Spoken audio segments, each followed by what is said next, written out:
তো hey guys, এবার আমরা কথা বলবো আইপিএল 25-এর আইকনিক মোমেন্টের ব্যাপারে। আরসিবি ভার্সেস কেকেআর এর গ্র্যান্ড ওপেনিং ম্যাচে শাহরুখ খান এবং বিরাট কোহলিকে একই সাথে একই মঞ্চে ঝুমেজো পাঠান গানে নাচতে দেখতে পাওয়া যায়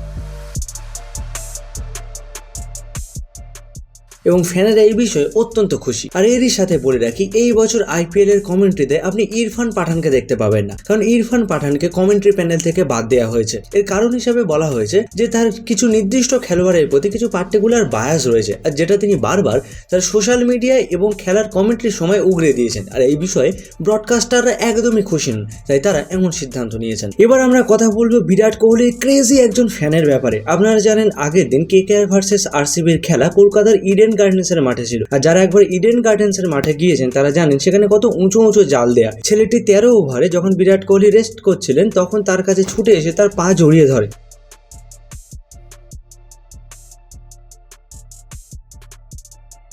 ছেলেটিকে বর্তমানে কলকাতা পুলিশ গ্রেপ্তার করেছে। এবার আমরা কথা বলবো দিল্লি হাইকোর্টের বিচারপতি যশবন্ত বর্মার বাড়িতে টাকা উদ্ধারের ব্যাপারে। 15 তারিখ সকালবেলা তার বাংলোতে আগুন লেগে যায় এবং তিনি সেই সময় বাড়িতে ছিলেন না, তাই যথারীতি তার বাড়ির লোক ফায়ার ব্রিগেডকে ডাকে এবং আগুন নেভানোর সময় কোনো একজন ফায়ার ব্রিগেডের কর্মী তার স্টোর রুমের ভিতর থেকে পুড়ে যাওয়া টাকার স্তূপের ভিডিও বানায়। আপনাদের সেই ভিডিও দেখাচ্ছি, দেখুন।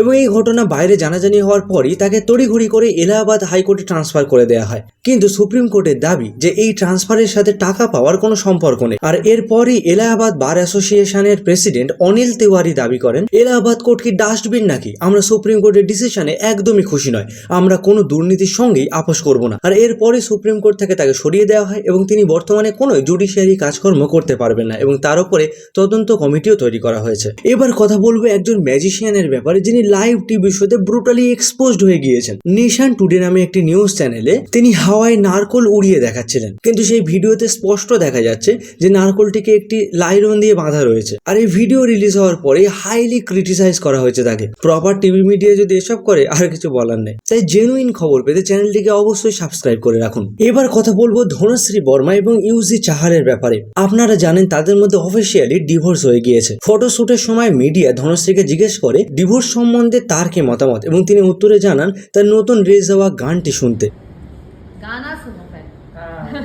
তো বেসিক্যালি যেদিন তাদের ডিভোর্স হয় সেদিন সন্ধ্যাবেলা টি সিরিজের তরফ থেকে দেখা জি দেখা মেনে নামে একটি সং রিলিজ করা হয়। এই ভিডিওতে লিড রোলে যে ছেলেটি রয়েছে সে ধনশ্রীকে চিট করছে, এমন একটি প্লটের উপরে এই গানটি তৈরি করা হয়েছে। আর এই গানটিকে ক্রিটিসাইজ করে লোক লিখেছে কমেন্ট বক্সে 4.75 crore ওভার দি সং। এবার আমরা কথা বলবো পশ্চিমবঙ্গের নবদ্বীপে শকিং ইনসিডেন্টের ব্যাপারে। জন্মদিনের কেক আনতে যাওয়ার নাম করে প্রথম পক্ষের ছেলে সুমন দ্বিতীয় পক্ষের ছেলে সুব্রতকে গঙ্গার জলে ছুঁড়ে ফেলে দেয়। এখনো পর্যন্ত শিশুটির কোনো খোঁজ পাওয়া যায়নি। এবার আমরা কথা বলবো রাজস্থান রয়্যালসের ফার্স্ট বোলার জোফরা আর্চারের ব্যাপারে।